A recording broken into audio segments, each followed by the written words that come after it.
We're now at the phase in our problem-solving and quality improvement process where we're ready to execute those plans that you've developed.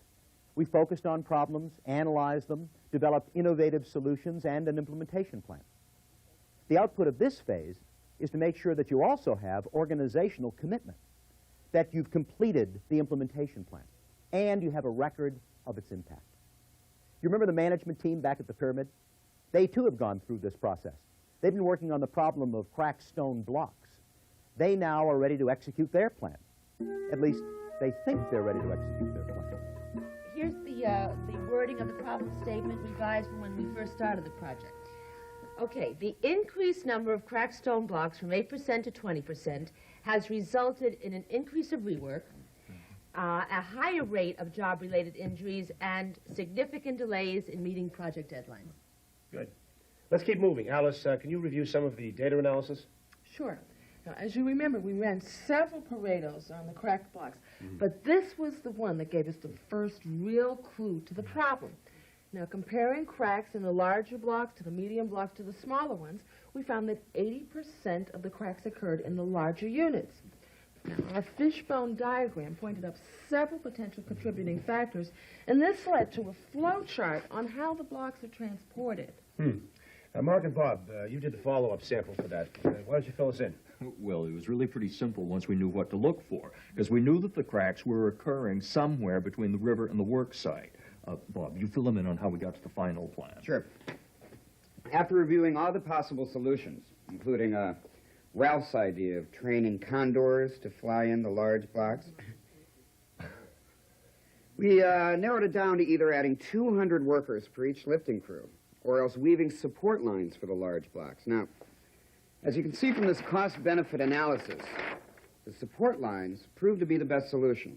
So that's the basis of our action plan. Well, that reminds me. Alice, did you speak to the river crews about running a test? Well, not exactly, but Ralph had a meeting with them last week, and I asked him to mention it. You really think Ralph was the best person for the job? I thought we agreed everyone would do what they were assigned. Ralph, what did they say anyway? He says that the test went fine and they all agreed to the plan. That's not what he said. Of course it is, right, Ralph? Look, we have been at this a long time. We know what the problem is, we know what the solution is, so let's put it into action. After all, it's called an action plan. I think Bob is right. It's time to move on to other things. But we haven't finished this thing yet. We don't even know if the resources are all there. Oh, and we will certainly never find out by sitting around in this room. I think it's time to get out and pass the word. Pass the word to who? Well, I don't know, to everyone. That way it has to work. Pass the word, bound to work, those words send a shiver up and down my spine. They don't have commitment amongst themselves. They haven't identified who the key influence makers are. Remember, almost every plan that we come up with requires the support, the goodwill, the cooperation of lots of other people. We've got to make sure we identify who those people are before we begin. Remember, we've got to gain commitment before you execute the plan and measure and monitor impact. Well, there are 3 tools to help you do that: building individual support, presentation, and measuring and monitoring. Let's talk about building individual support, because without the support of people, you're bound to fail. Your motto should be, no surprises. You want to make sure that your presentation and the implementation of your plan works exactly as you want it to. Identify who has veto power, who has formal and informal veto power. Who do you really need to make sure that your plan will be successfully implemented? One way to figure out how to build individual support is to ask yourself as a team and brainstorm, if we really wanted to blow this plan up, to ensure that it would never work, how would we do that? Construct a plan to doom your own plan, and you'll soon identify most of the key people that you've got to go to before the presentation begins. Talk to them, find out what their concerns are, gain their input, gain their support and commitment before you gather everyone together to make a presentation. Now, there are 4 steps in making a presentation. The first and probably the most important is decide on why you're there. What's the purpose of the presentation? Are you there to inform people? Are you asking for decisions to be made? Are you there for consensus? Make sure that everyone agrees before you get started what kind of meeting, what the purpose of the presentation is. Analyze your audience. Are they sophisticated or unsophisticated? That may have a lot to do with the way you make your presentation. If you were making a presentation on first aid, you'd make it far differently to surgeons than you would to Boy Scouts. Plan the content. Organize your thinking when you make a presentation. There's an old axiom in making presentations that works very well. Remember, tell them what you're going to tell them, and then tell them what you told them. After you make your presentation, get some feedback. Evaluate it. For example, it's not at all uncommon to ask for feedback during the presentation. Certainly, you'd like some feedback from the participants after the presentation, and then summarize. Let's go back to our management team at the Pyramid, because they're in real danger of not succeeding in implementing their plan, even though they've done almost everything right to this point. Because the last step, the final link between the cup and the lip, is measuring and monitoring how well that plan is working. All right, quiet down. Let's quiet down. Let's clear up some of this confusion here. How many deliveries of stone blocks have we had since the action plan went into effect? 3. 4. 3. 4. Well, which is it, 3 or 4? 4. Well, what difference does it make? The point is that it's working. The number of cracked blocks is way down. Really? Well, then I guess it is working. I've noticed a big improvement. I mean, we're still getting some cracks, but things are much better. We have to make sure the Pharaoh knows who came up with this idea. Maybe put a little blurb in the newsletter. Wait a second. I know for a fact that some of the crews are still moving blocks the old way.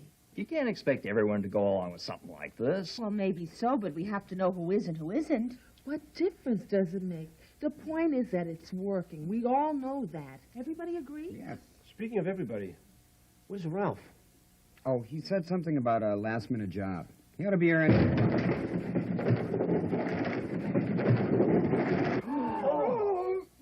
What happened?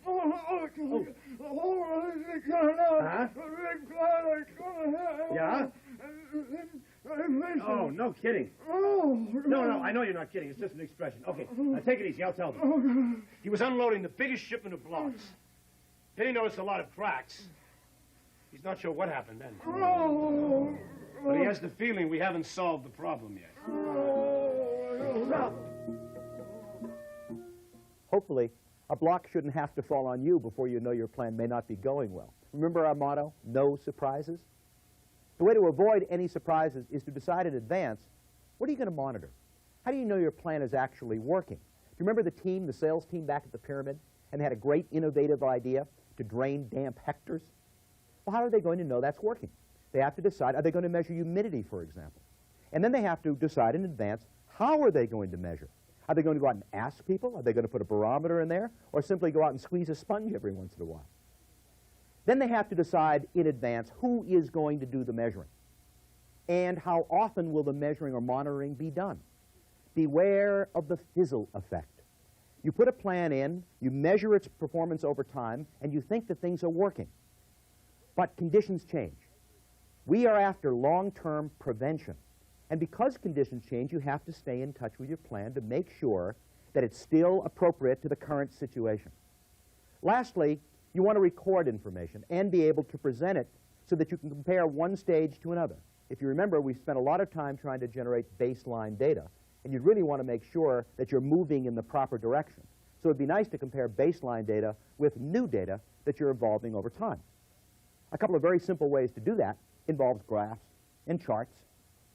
At the beginning of our entire program, we talked about the fact that most quality problems in organizations are caused by systems problems.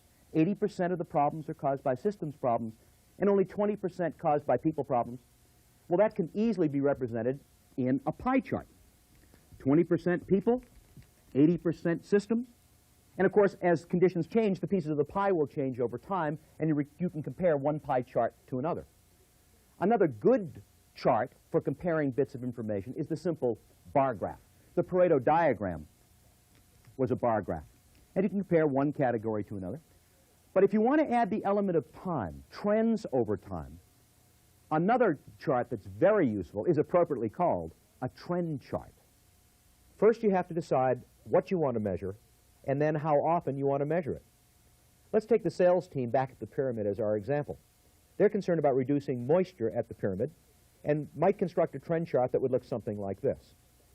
Along the left side of the chart, they'll decide to measure percent of humidity, and therefore are going to need a scale going from 0 to 100%. Along the bottom of the chart, they'll choose to measure at weekly intervals. As they implement their plan, they'll record their weekly observations for, let's say, 6 weeks. The first observation might be 75% humidity. The second week, they might note 50%, and so on. After a 6-week period, in this case, they'll calculate the average. That's simply adding up the 6 observations and dividing by 6. Notice that the observation points or data points vary up and down around the average. There's variation in most patterns, and that's to be expected. Now you're ready to put some of your specifications on the chart showing what's acceptable to you. For example, they may feel that anything over 50% humidity is unacceptable and below 20% is unacceptable. By drawing in specifications, they now can clearly see how the results of their plan fit into their requirements. Now you're ready to look for patterns and trends. But before you do that, you have to check to make sure that your specifications are realistic. For example, if humidity often falls above the specification requirements of 50%, they're going to need to improve their system or come up with more realistic specifications. Occasionally, you may find a measurement that falls outside of your specifications, but one blip doesn't necessarily mean that things are wrong with your system. But if you find a series of measurements outside your specifications, a trend is probably emerging. You should use the problem-solving process to solve the problem. There's another tool that's often used called a control chart. Every system has a certain amount of expected variation in it, and that variation can be mathematically determined, and control limits can be set, so you know if a system is in or out of control. Let's go back to our management team, back at the pyramid, and let's see how they successfully use the tools of building individual support, making a presentation, measuring and monitoring to successfully implement their plan. All right, everybody, here's your assignments and also the deadlines for those follow-up reports that we came up with. Okay, I think we better get ready for the presentation. Assuming we get group consensus from everyone at the presentation, I'm still unclear as to how we are going to know that the plan is working. I mean, it's the same action plan as the last time. The difference is that this time we know what we're looking for, and we've agreed ahead of time what each one of us will be doing to monitor the results and how often we'll do the measurements. We have already talked individually with all of the key people, and we have their support. At the end of 10 weeks, we'll know exactly how many crews followed the new procedures each week, which ones didn't, and why. And we'll know exactly how many cracked blocks there were in each of those shipments. And we'll use the trend chart to keep a running display of our results. And remember, it's just as important to follow through with that information and make whatever adjustments are necessary to the action plan and the operating procedures. We've developed the solution. We'll follow through with the action plan, monitor the impact, and make the necessary adjustments. As many times as it takes until our plan is working. The facts show that it's working, and we have the necessary systems in place to prevent the problem from recurring in the future. Great. So, let's go on.